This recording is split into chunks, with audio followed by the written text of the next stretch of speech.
agradecimiento a esta lindísima invitación que me ha hecho la Universidad Católica de Córdoba. El agradecimiento especial al rector Rafael Velasco, Martín Maldonado, el presidente del centro, Luis, bueno, y a todos ustedes por estar acá presentes.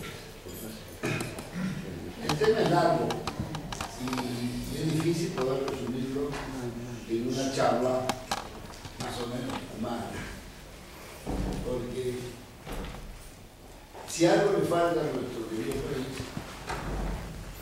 son grandes políticas de Estado,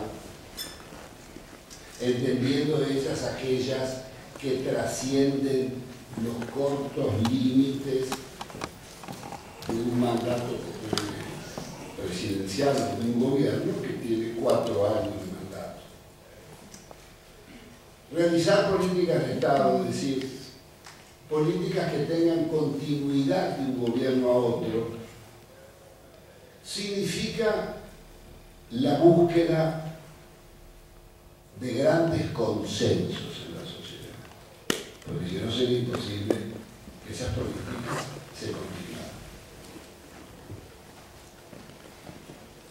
La crisis argentina se caracteriza por la ausencia de un proyecto nacional.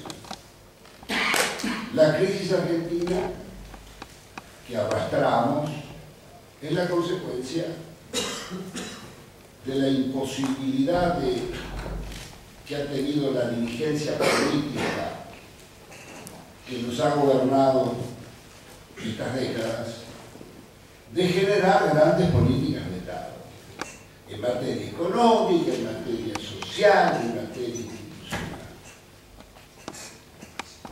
Otros países de la región lo hicieron. Un ejemplo es Uruguay, un ejemplo es Brasil.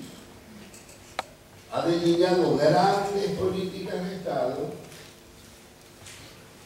que son políticas para 2, 3, 4, por lo menos, mandatos presidenciales. Si nosotros dijéramos hoy que aceptáramos hoy que hay que reconstruir los ferrocarriles, que es absolutamente inevitable, porque un país extenso como la Argentina, y productor de materias primas, y exportador, y agrícola, etcétera, etcétera, es inviable sin ferrocarril. A mí me preguntan, ¿usted cree que vuelve? Vuelve inevitablemente. Pero la puesta en marcha de una reconstrucción del sistema ferroviario, para dar un ejemplo, que teníamos 37.000 kilómetros de vías transitables a una media entre 100 y 120 kilómetros por hora, no se reconstruye en 2, en 3, en 4, en 5 años. Colocando todos nuestros empeños, va a ocupar de 4, 5 a 10 años la reconstrucción. Hoy solamente, para darles un dato, funcionan 7.000 kilómetros de vía. El abandono ha sido tan grande que no se puede transitar a más de 50 kilómetros. En definitiva, la reconstrucción de la educación, la reconstrucción de un plan social y de salud, enfrentar las grandes desigualdades, la miseria, la pobreza, pues esos son los grandes ejes o las grandes políticas de Estado que tiene como desafío Argentina poner de pie. Pero antes de entrar al detalle de cuáles serían esas grandes políticas de Estado, que por supuesto las políticas de Estado no son independientes de una concepción global que es un proyecto. Y un proyecto, dije antes proyecto nacional, un proyecto tiene objetivos. No se puede realizar un viaje sin saber a dónde vamos, salvo que el viaje fuera ese, la improvisación de un derrotero. Pero ejecutar lo que se llaman políticas a largo plazo necesita de objetivos muy claros. Determinar objetivos y junto con los objetivos las etapas de la construcción o del viaje hacia esos objetivos, fijando los que son objetivos a largo plazo, los que son a mediano plazo, y los que son objetivos principales y objetivos secundarios. Todo eso forma parte del bosquejo de la concepción de un gran proyecto, que es mucho más que un proyecto de gobierno. El proyecto de gobierno, debido a cuenta que el gobierno dura solo 4 años en la Argentina, es apenas una parte, una etapa de un gran proyecto estratégico del país.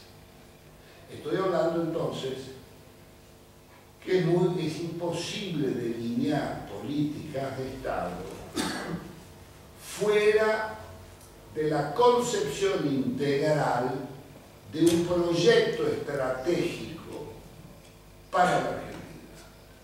Y un proyecto estratégico para la Argentina, que es lo que no tiene la Argentina desde hace muchas décadas. Lo que hemos vivido es la confrontación entre sectores que han venido convalidando un modelo socioeconómico llamado modelo neoliberal, que ha venido siguiendo las pautas estratégicas que le marcaron afuera. Las políticas puestas en práctica en la Argentina en los últimos 30 años, desde la dictadura en adelante, obedecieron o son la materialización de grandes objetivos estratégicos que no se fijaron en la Argentina. Son herederas de las ideas del consenso de Washington, los años 80. Son herederas de las políticas concretas que se dio el consenso de Washington y las instrumentalizó a partir del Fondo Monetario Internacional y el Banco Mundial. Esas políticas se le impusieron a muchísimos países en América del Sur. Si nos retrotraemos antes, las políticas de Estado de Estados Unidos fue regimentar y unificar a la América del Sur, sobre todo, primero por la Guerra Fría, y nosotros sufrimos y padecimos la pérdida de nuestras democracias endebles, fueron sustituidas por dictaduras feroces, y intentar frenar las vocaciones emancipadoras o las fuerzas sociales que pujaban por un cambio de modelo, aquello fue salvajemente reprimido en toda América Latina. Situémonos al comienzo de los años 70, en la derrota de los Estados Unidos en Vietnam. Se repliega sobre América Latina, y América Latina está en plena ebullición. Allende ha triunfado en Chile, Uruguay, Bolivia, Argentina, son procesos de grandes movilizaciones populares que piden el cambio. Aquello es salvajemente reprimido a través de sangrientos golpes de Estado, y casi toda América Latina, empezó algunos años antes en Brasil, se instalaron dictaduras militares, unas más sangrientas que las otras. Pero todas tuvieron más o menos un mismo plan, un mismo proyecto. En estos proyectos donde Henry Kissinger tuvo bastante que ver, se resignaba un rol para la Argentina y Chile de productor de materias primas. Esos proyectos tendían a la desindustrialización de Argentina y se le adjudicaba a Brasil el rol de país rector con frontera a todos los demás países de América Latina, salvo Chile, de país no solamente productor de materias primas, sino se apostaba y se elegía a Brasil y a México como los dos puntales industrialistas, con industrias complementarias de las industrias americanas, desembarco de las transnacionales americanas. El proyecto fue eso. Nosotros hemos vivido un proceso de extranjerización muy importante. La dictadura militar fue no solamente condenable por los delitos aberrantes contra las personas, sino por haber sido la vanguardia del plan antinacional y extranjerizante. Es con la dictadura militar que se empieza la destrucción de YPF y de las empresas públicas. Se las endeuda de una manera colosal. Es allí donde nace el plan Martínez Dios, de destrucción de la pequeña y mediana industria. Es allí donde se destruye la mayor multinacional de electrodomésticos y automóviles que en aquel entonces, que desde los años 60 había construido América Latina, que fue la empresa Ditela. Ditela exportaba para toda América Latina heladeras, electrodomésticos. Bueno, nace el fuerte endeudamiento de la Argentina, nace la deuda externa. Todo aquello fue una política. Se potencializa la destrucción del ferrocarril, que se ha iniciado con Frondizi, el plan Larkin, en los años 60. Entonces, todo aquello es la herencia de políticas, se ejecutaron políticas y los gobiernos que siguieron, el gobierno de Alfonsín pilotea entre sí y el no, en ese marco de que recibe un país con una deuda externa de 40 y tantos mil millones de dólares, y Alfonsín no se anima a declararla ilegítima. Fue uno de los momentos de inflexión graves que tuvo la Argentina. Tengo que perdonar a algunos fondicistas porque Raúl Alfonsín, que no se puede negar el aporte importante que hizo a la reconstrucción de la República y la democracia en Argentina después de la dictadura, pero el Banco Central en 1985, 18 meses después de haber recuperado la democracia, reconoce por primera vez la existencia de la deuda externa. Ustedes saben que hay una deuda de las empresas privadas que le pasan a la dictadura, y la dictadura las nacionaliza con Domingo Cavallo. La deuda privada se la pasa al Estado, es decir, los argentinos terminamos pagando la deuda de todos los bancos extranjeros y todas las multinacionales. Era una deuda que, además de ser una deuda de ellos, era una estafa.